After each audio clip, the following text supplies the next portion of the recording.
Hi everyone, and welcome to the channel. On today's video, I'm going to be comparing the ASICS Gel-Kayano 31 with the Kayano 32. Now the 32 has seen a number of changes over the previous version, including a brand new upper and changes to the midsole. But did these changes make the shoe better or worse? Well, that's what we're going to find out today, so be sure to stick around. Hey everybody, I'm Tim, and this is Run Tall. If you're new here, welcome to the Run Tall family. I'm really glad you are here and you found us on YouTube. I post running videos all the time.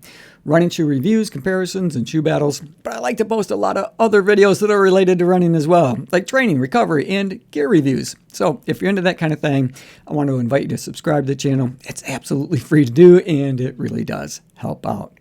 Now, before I get into it too far, I do want to get a quick disclosure out of the way. I did purchase both of these two shoes with my own money. I bought these from Roadrunner Sports. If you're interested in picking up either one of them, I'll put a link in the description below. They'll take you right to it on their product webpage. Okay, so I bought mine true to size. And for me, that's a US men's size 9, and they both fit me perfect in terms of the length as well as the width.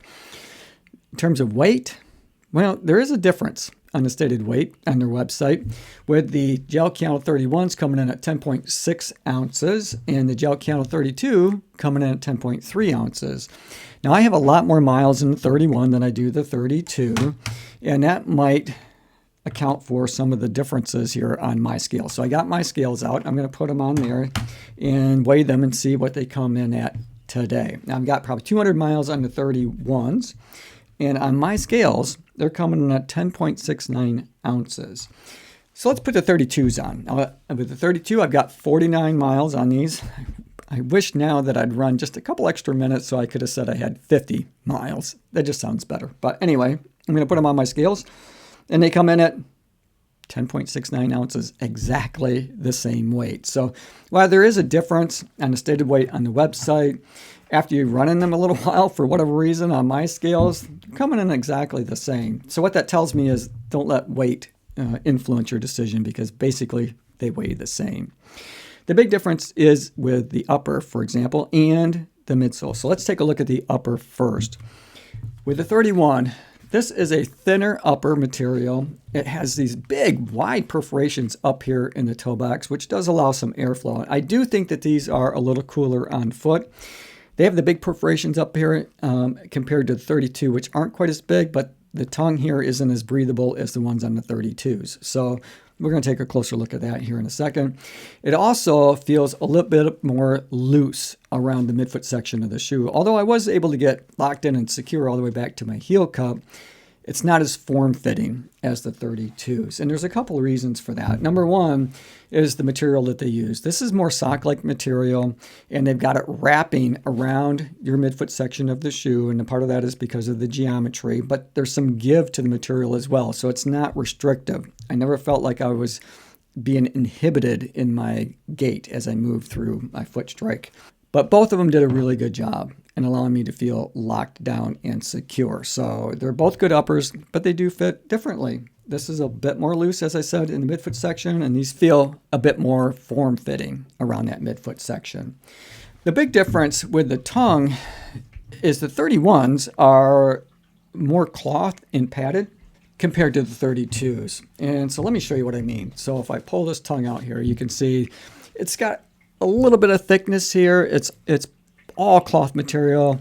It looks like it has some perforations, but it really doesn't. There's really no airflow that's being allowed through that tongue to help keep you cool underfoot, compared to the 32s, which is a bit thinner tongue, and those perforations do go all the way through the shoe. You can see right through it. Quite a bit thinner tongue. It does have a bit of a neoprene feel to it almost, so less cloth-like and more of that neoprene. And the padding pretty much just rests in the 32 up towards the top of your eyelet chain. So I never felt like my laces were cutting across my foot on either shoe. It's just they went about it a little bit differently, with padding just at the top here, whereas the 31s, pretty much that entire tongue is padded. Now, the other difference is how they gusseted the tongue. And this was, I thought, was kind of interesting. So in order to really see this difference, you need to pull the sock liner out. But what you're going to find is with the 32s, the gusset is actually gusseted inside on the footbed a little ways, while the 31 is gusseted on the outside of the footbed. So what happens is that material in the 32 is starting more underneath your foot, so it's wrapping it up, giving you a more snug, secure, burrito type of a feeling in terms of the wrap around your midfoot section of the shoe. I think that's pretty smart. It does add some comfort to my run experience, and I felt like my midfoot section was really form-fitted to the shoe, and I like that. Okay, so let's talk about the midsole, because the midsole is really where all the magic happens, and that's where some of the changes are. In terms of the padding around the heel collar and heel tab, it's pretty much exactly the same. There's really not any difference there, so we're just going to skip right on to the midsole. So the midsole foam in the 31, you got 40 millimeters in the heel and 30 up in the forefoot for a 10 millimeter offset. You got pure gel in the heel as well as their 4D technology. Now that 4D technology that's their 4D guidance system that keeps you in a neutral position as you move through your gait. Compared to the 32, also having 40 millimeters in heel, but 32 millimeters up in the forefoot. So 2 extra millimeters of foam on the forefoot, and that reduces the drop to an 8 millimeter drop. They still have the 4D guidance system and the gel in the heel. So the biggest difference is the amount of foam that they have and the change in the drop of the shoe. Interestingly enough, I felt like even though there's more foam up here in the midfoot section or up towards your metatarsal head, they didn't feel as soft.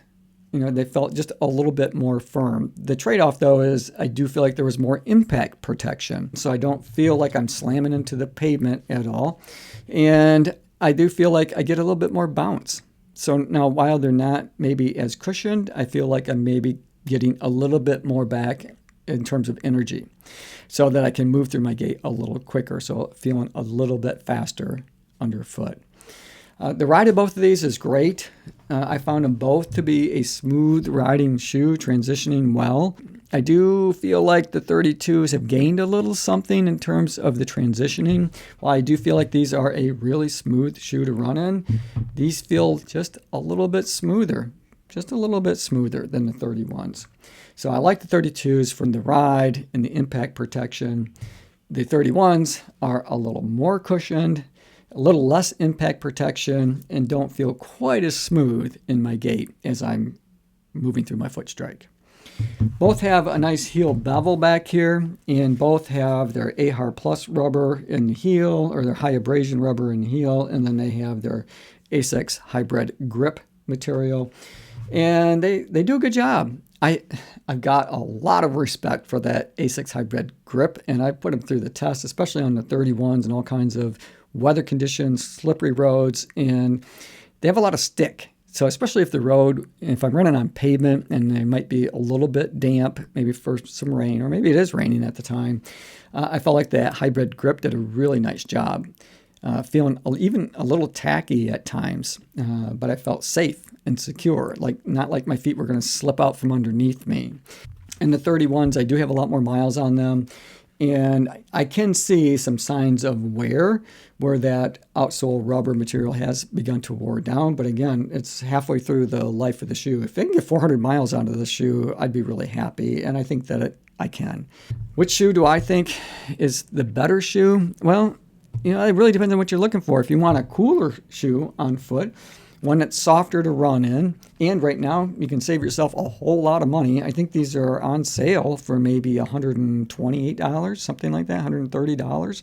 So you can save yourself a fairly significant amount of money by picking up the 31s, and they're a great shoe. They both do a really good job, by the way, in terms of stability, because that's what they are. They're a max cushion, max stability shoe, and they do a great job in keeping your foot in that neutral shoe position as you're moving through your gait. So no question that 4D guidance system is working well in both versions of the shoes. But if you want something that's a little cooler on foot, a little softer to run in, pick up the 31s and save yourself a bunch of money. If you want something that has a bit more impact protection, a little smoother as you move through your gait, and more form-fitting, then the 32s are going to be your better bet. And before I end this, I want to take a quick note or look at the bottoms of the shoes, because this is part of the reason why you feel more snug in the 32s than you're going to feel in the 31s. And that's because they narrow up more in the midfoot section of the shoe. With the 31s, they're wide at the top and they stay wide. So this is kind of like a snowshoe, in its design. It's just wide all over. With the 32s, it's wide up in the forefoot of the shoe, but then it narrows up more like an hourglass type of a design. So the material of the upper is going to rest more underneath your foot on the sides and wrap up around it. So that's why you're feeling a bit more snug and secure across the midfoot section of the 32s. Okay, so that is it. That's my thoughts on the 31 versus 32. I happen to prefer the 32s, but they're both great shoes. Obviously, I put a couple hundred miles in the the 31 version of them, and I have no doubt that I'll have at least that many more in the 32s. Thanks for making it to the end of the video. I hope you enjoyed it. I absolutely enjoyed making it for you. As always, run tall, run strong, be kind to one another. Thanks for watching, and I'll see you in the next one.